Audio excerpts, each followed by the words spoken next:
So, Percy Jackson, a cool bunch of stories by some guy named Rick Riordan, who kind of accidentally released this storm of a fandom on the internet. Or maybe it wasn't an accident. So, what is Percy Jackson? Well, it's a widely successful children's series featuring 12-year-old demigod Perseus Jackson and his adventures. Spoiler free summary. So, like all Greek myths, it begins with Poseidon, Percy, alongside half a goat and Yankee with Brim, like plus some others like Edgeboy or Tree, had to save the world from gods and stuff. There's the sequel series Heroes of Olympus, featuring more characters such as Stapler Man, yes, the Negotiator, the Cowgirls Moo, Bear, Earthbender, and Reina Avila Ramirez, Ariano. There is the other sequel series, Trials of Apollo, but like nobody talks about that. But it's not just the Greco-Roman pantheons. Riordan also wrote the co-universe Kane Chronicles about the Egyptian gods and Magnus Chase and the gods of Asgard, which is about Magnus Chase and the gods of Asgard. The Percy Jackson fandom reliably encompasses all five of these series, but do note that pretty much everyone in the fandom has read both Percy Jackson and Olympians and Heroes of Olympus, whereas Trials of Apollo, Kane Chronicles, and Magnus Chase are less read, at about 60%. The series has, for the most part, remained in standard novel form, although there have been some other content, such as a game, a graphic novel, a musical, and 2 movies. They're bad. More on that later. Communities typically use the term half-blood, referring to demigods such as the Half-Blood Amino or R Camp Half-Blood, referring to the camp featured in the series, with the entire shared universe being referred to creatively as the Riordanverse. Now, as this is a literature fandom, the fan-made content is quite similar to other fandoms, though there are a couple of notable things. Similarly to Harry Potter's houses, Percy Jackson has cabins, one for each god that houses their children. Thus, there are competitions and things like cabin wars that I have found on Instagram and prank wars on the subreddit. The Lightning Thief musical, which unlike the movies was good, also has multiple songs that have spawned animatics, storyboards which gives visuals to a song. You might also find song tributes that take fan art of a certain characters and put them over a song. I found several aesthetic photo compilations which are kind of difficult to describe, though not particularly unique to Percy Jackson. There are also a couple of thriving sectors in your standard fan content. First is the art sector. The initial official art of the characters was lacking.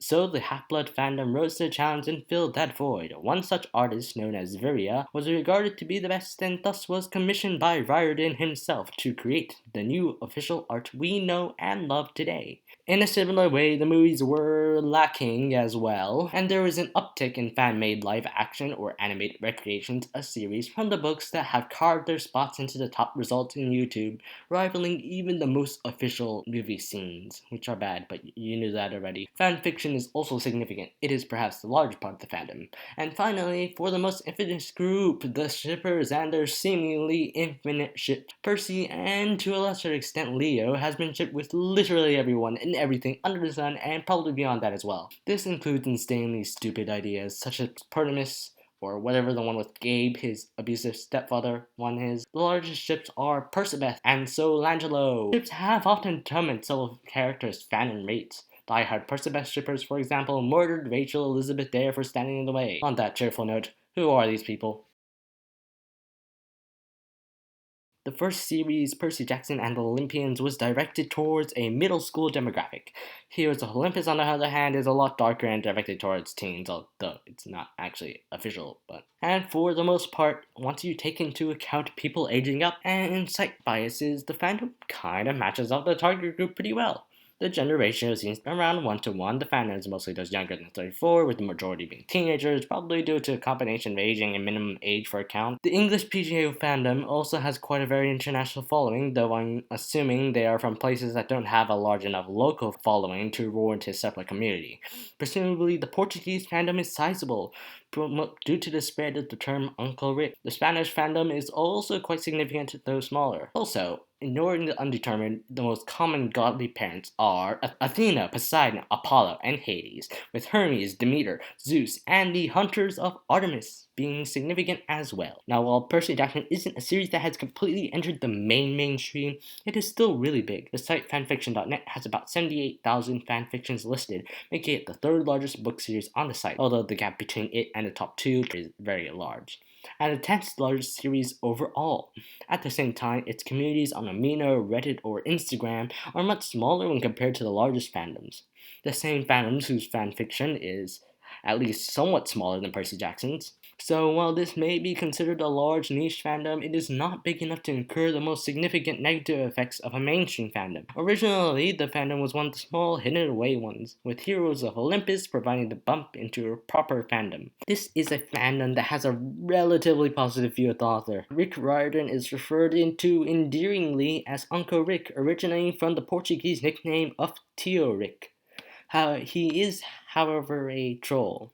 In terms of fandom overlap, there are three distinct types. The first are the overlaps with extremely large fandoms that overlap with literally everything, like Pokemon, Marvel, DC, Star Wars, Disney, etc. The second is the overlap with similar series as well as literature in general. The largest obviously being Harry Potter, especially given that many notice similarities between the two series. The third type is the Horrible Movies Club. There's an overlap with Avatar, not the blue one, as well as the Artemis Fowl fandom. Obviously, this is probably missing some information because since overlap is pretty hard to find on most sites. Also, at least for the subreddit, there's a surprisingly large overlap with our fountain pens. I guess because Percy's sword is a pen. Now, while Magnus Chase and Kane Chronicles is legally part of the fandom, you could say that they're kinda separate since fans, as in the very excited ones of Magnus Chase or the Kane Chronicles, don't necessarily like Percy Jackson and vice versa. There is a bit tension over some fans coming over to Magnus Chase due to Percy being in the last book, but other than that, relations are pretty calm.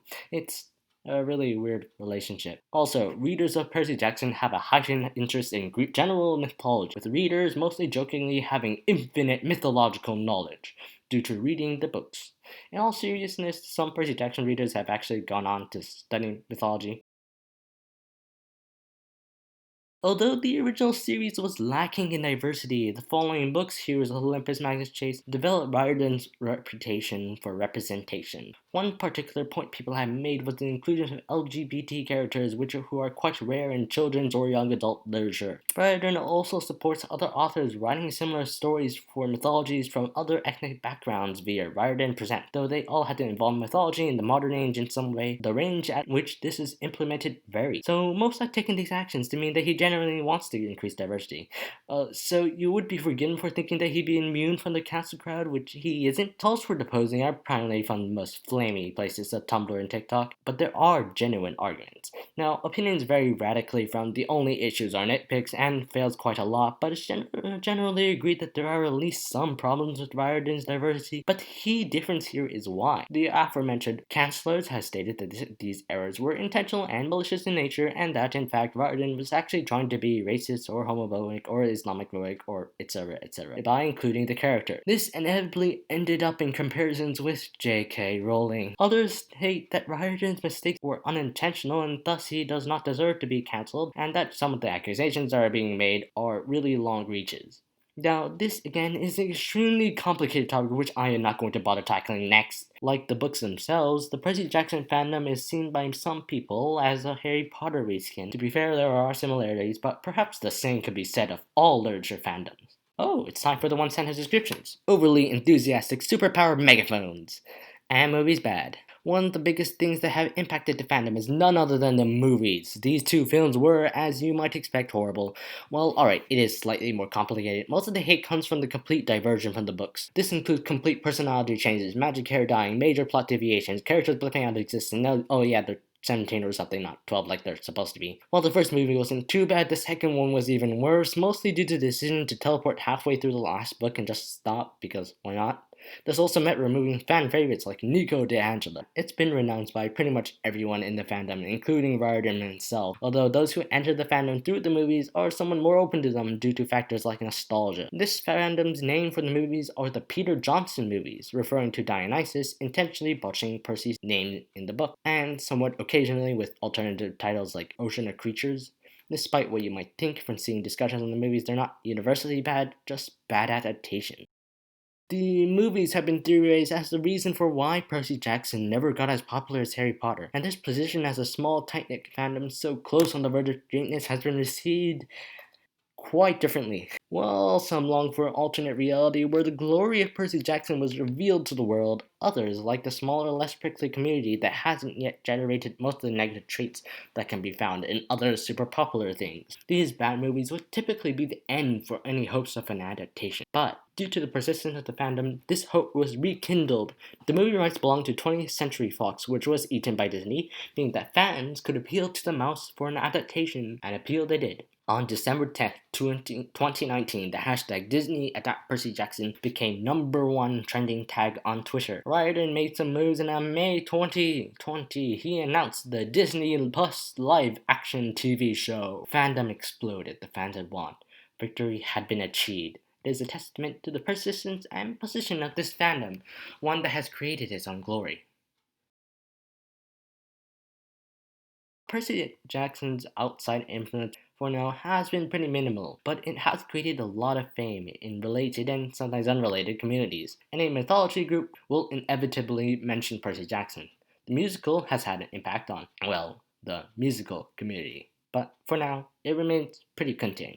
But with the Disney Plus show that's looming on the horizon, a massive fandom jump, and thus a jump in influence is expected to occur. But since the show isn't out yet at time of writing, there's still a lot to see. This is a fandom that has been pretty contained so far, but that time is ending. What will the future hold? Perhaps the prophecy will tell. Kane Chronicles, Netflix films. What?